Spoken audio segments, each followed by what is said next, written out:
je voudrais vous livrer un court message de Son Excellence, Mme Michaëlle Jean, qui, comme je vous l'ai mentionné, m'a demandé de communiquer en son absence. Elle est en effet retenue aux Assises nationales sur la qualité de l'éducation et elle regrette vraiment de ne pouvoir être ici avec vous ce matin. Alors, je la cite. « Je tiens à féliciter tous les finissantes et les finissants de l'ENAP de leurs efforts soutenus qui ont supposé de nombreux sacrifices, mais aussi une volonté à toute épreuve. Haïti a plus que jamais besoin de leurs compétences. Chacune et chacun doit impulser le changement nécessaire et faire que ce pays avance. Je suis très fier d'eux. » Alors, fin de la citation.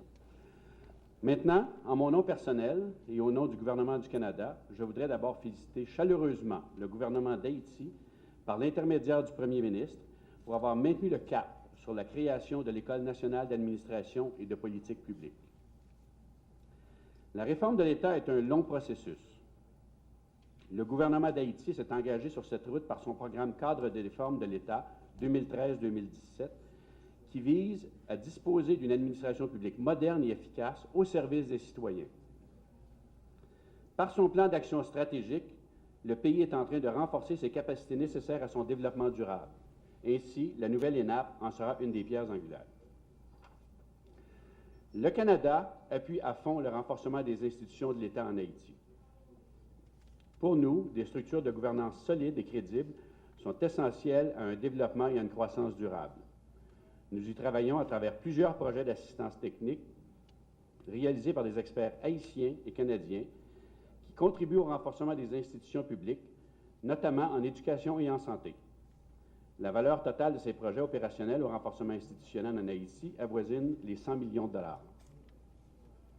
Le Canada est fier de contribuer à la mise en œuvre des réformes de la gestion publique en Haïti à travers le projet d'appui au renforcement de la gestion publique, le projet PARGEP, les pools de formateurs en gestion de projet, en communication, durant les situations d'urgence, en égalité femmes et hommes, la formation en vérification budgétaire pour les cadres de l'Inspection générale des finances et de la Cour des comptes et du contentieux, la classification des emplois dans la fonction publique, et j'en passe, sont autant d'initiatives qui contribuent à la modernisation de l'administration publique en Haïti.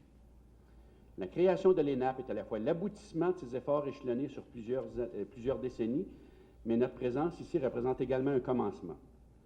D'abord, un aboutissement des efforts conjoints des gouvernements d'Haïti, du Québec, du Canada, à travers le PARGEP. En effet, par ce projet, chacun des trois partenaires apporte sa part de ressources financières et humaines et matérielles pour construire une administration publique moderne et efficace. Le fruit de ces efforts s'est traduit par la création de cette ENAP, une étape majeure vers la réalisation de ce but.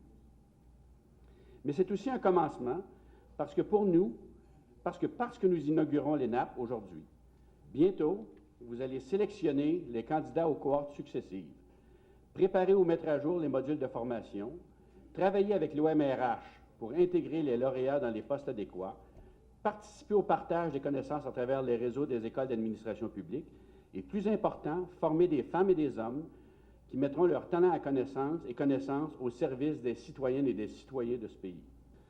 J'ai à remettre aujourd'hui, tout le monde ici va reconnaître ça, une petite clé USB.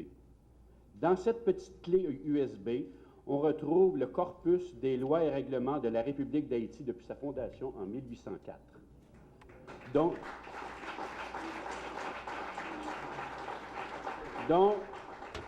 les originaux sont entreposés à plusieurs endroits, mais entre autres dans le Law Library of Congress in Washington, aux États-Unis.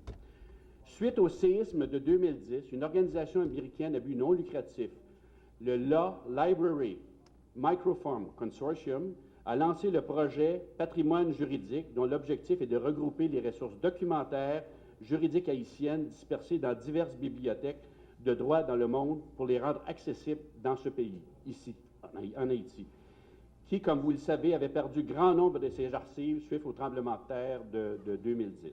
J'y étais, j'ai pu voir comment ce pays a souffert en 2010. Le Law Library of Congress est l'une des institutions participantes à cette vaste entreprise car elle dispose d'une vaste collection de documents concernant Haïti.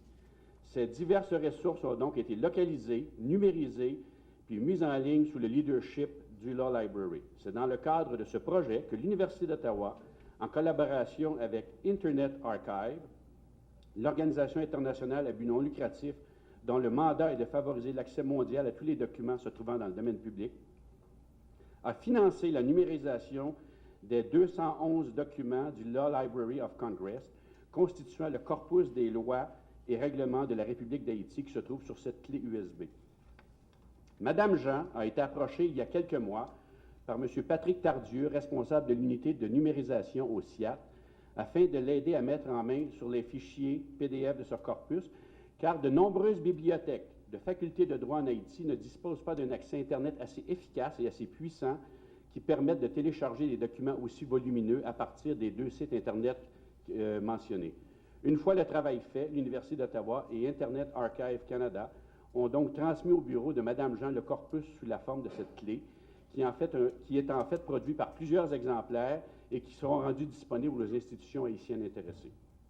C'est donc avec grand plaisir que j'offre au nom de Mme Jean les premiers exemplaires au Premier ministre Lamotte et au coordonnateur de l'ENAP. Merci.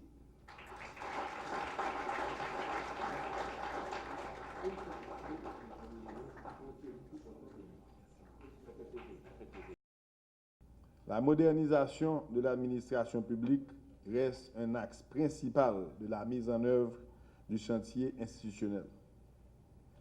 L'efficacité du gouvernement repose nécessairement sur une administration publique plus capable, plus efficace et plus apte à apporter des réponses immédiates aux besoins pressants de la population haïtienne. La réforme de l'État est un impératif absolu devant garantir la bonne gouvernance administrative d'Haïti, tant au niveau central qu'au niveau territorial.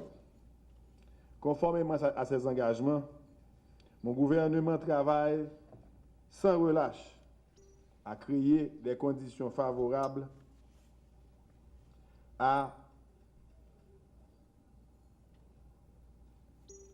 au renforcement de cette administration publique.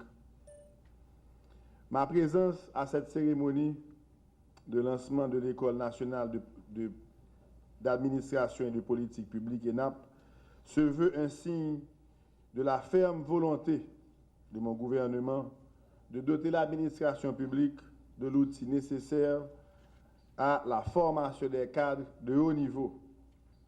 Cette école est prévue dans le cadre du décret du 17 mai 2005 portant révision du statut général de la fonction publique. Cependant, il a fallu la mettre en place. C'est donc à cette tâche que nous sommes aujourd'hui. Nous sommes soucieux et décidés de doter notre pays de tous les outils capables de supporter notre projet de développement et notre ambition de modernité pour Haïti.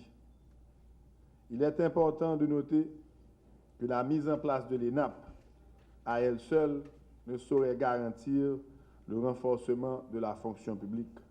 Elle doit s'accompagner d'un ensemble d'autres mesures qui doivent viser à offrir aux fonctionnaires une véritable carrière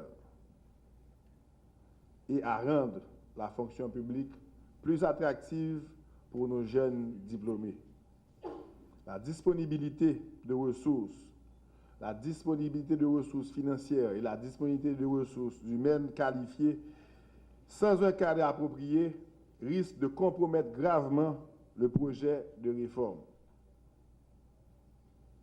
Dans le cadre de la modernisation de la fonction publique haïtienne, le gouvernement devra lui aussi, via l'OMRH, organe de coordination stratégique relevant de la primature, d'établir la classification des emplois publics.